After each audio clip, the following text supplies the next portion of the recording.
Halo semuanya, perkenalkan nama aku Dista Chandra Kirana dengan NPM 233507099. Di sini aku mau menjelaskan tentang bagaimana sih perbandingan politik antara Singapura dan Taiwan yang akan berfokus pada perempuan sebagai pemimpin kepala negara, studi komparatif antara Singapura dan Taiwan. Nah, dalam studi komparatif ataupun perbandingan politik yang akan menggunakan pendekatan behavioralisme ini, kita akan melihat bagaimana sih kepemimpinan perempuan yang berjalan di kedua negara ini, yang dimana notabene mereka merupakan presiden perempuan pertama di negaranya masing-masing. Nah, dengan menggunakan pendekatan behavioralisme ini juga kita akan melihat bagaimana gaya kepemimpinan dari kedua pemimpin perempuan ini dalam mempengaruhi kebijakan sosial dan juga kesejahteraan masyarakat. Kita juga akan melihat bagaimana sih respon publik kepada gaya kepemimpinan mereka, ataupun juga bagaimana respon publik kepada kebijakan-kebijakan pada masa pemerintahan mereka. Singapura merupakan negara demokrasi dengan sistem pemerintahan parlementer. Singapura memiliki kepala negara yaitu seorang presiden dan kepala pemerintahan seorang perdana menteri. Pada 14 September 2017, telah terpilih presiden perempuan pertama dalam sejarah Singapura yaitu Halimah Yacob. Dalam terpilihnya Halimah Yacob sebagai presiden, kenyataannya terdapat perubahan terkait pada penyelenggaraan pemilu, yang dimana sebenarnya calon presiden kala itu terdapat 5, namun 5 calon tersebut tidak memenuhi syarat. Maka dari itu Halimah Yacob ditetapkan sebagai presiden pada 13 September 2017. Aksi protes pun dilakukan karena beberapa warga Singapura merasa pemilihan Halimah Yacob sebagai presiden dirasa tidak demokratis. Salah satu dari tindakan protes itu adalah ratusan warga melakukan aksi demonstrasi pada tanggal 16 September 2017, yang mana sebelum itu pula sudah dilakukan bentuk protes di media sosial dengan trending hashtag #NotMyPresident yang diikuti hingga 2000 akun. Di masa pemerintahannya, Halimah Yacob menjanjikan ia akan melayani seluruh rakyat Singapura dari seluruh latar belakang termasuk etnis, bahasa, dan juga agama, dan tidak akan membeda-bedakan rakyat. Maka dari itu, Halimah mengutamakan kesetaraan dan kesejahteraan seluruh rakyat Singapura sehingga tidak ada lagi yang merasa tidak dipedulikan oleh pemerintah. Halimah pula turut memperjuangkan hak-hak perempuan dan hak pekerja. Halimah memperjuangkan hak perempuan yang menjadi korban kekerasan rumah tangga.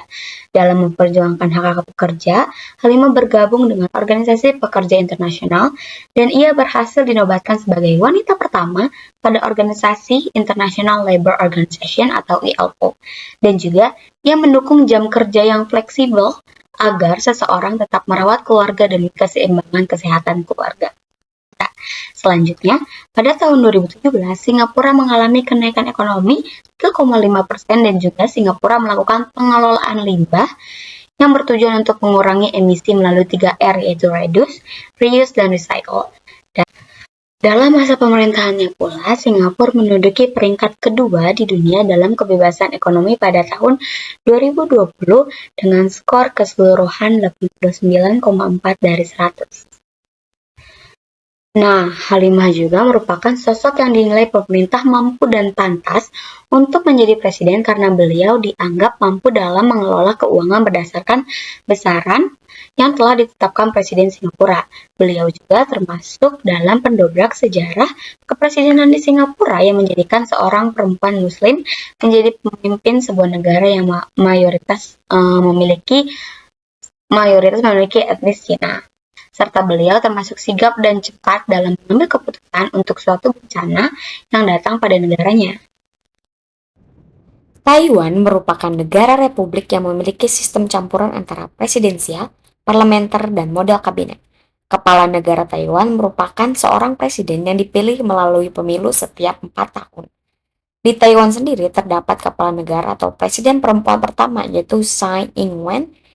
Tsai Ing-wen yang sudah menjabat sebagai presiden selama 2 periode ini merupakan salah satu presiden yang akan selalu dikenang dan dicintai rakyatnya.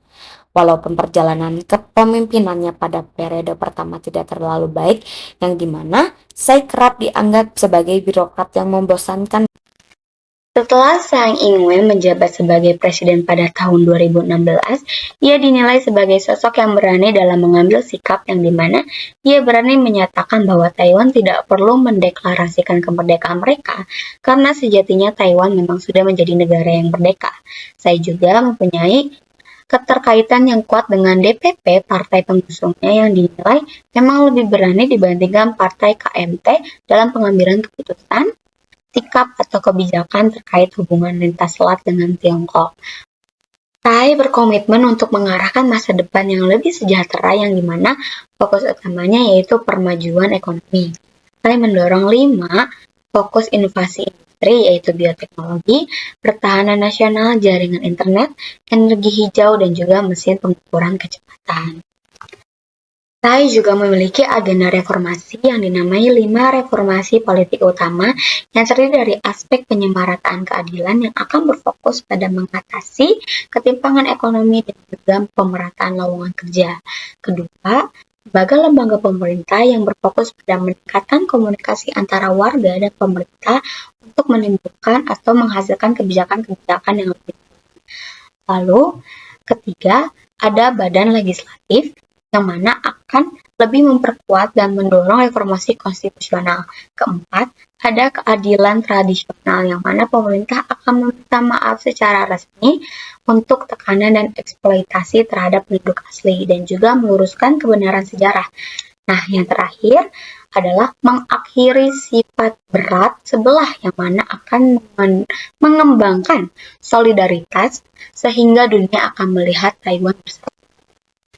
Lalu di masa pemerintahannya juga Tsai mengadopsi kebijakan The New Southbound Policy yang mana ini adalah bagian penting dari strategi ekonomi dan perdagangan Taiwan yang bertujuan mendefinisikan kembali peran penting Taiwan dalam pembangunan Asia.